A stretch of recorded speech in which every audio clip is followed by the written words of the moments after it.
You look through a peephole on a door. Mana ko'rishinglar mumkin.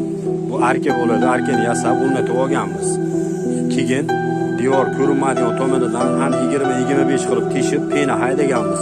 Qish kunlarida sovuq ushlari terlamaydi, yoz kunida issiq o'tkazmaydigan qilib, ko'rinish qismlariga kelsak, buni teshmaganmiz. Mana ko'rishinglar mumkin mana.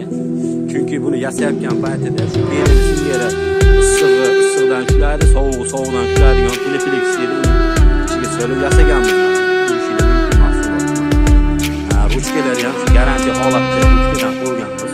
Mana tish deydi, bu ham qimmat bo'ladi, arzon emas. Ko'pchilik klientlarga arzonroq bo'lsin deb sifat jihati nolga teng holatda yasaydi. Lekin men yasagan mahsulotim garantiyali holatda yasayman. Paket deraza deydi, 2 qavatli, buni ham ko'rsatmaslarga ko'rishinglar mumkin. Mana 2 qavatli paket o'ynaydi.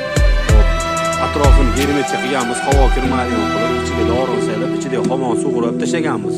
Chunki terlash mumkin deb turib.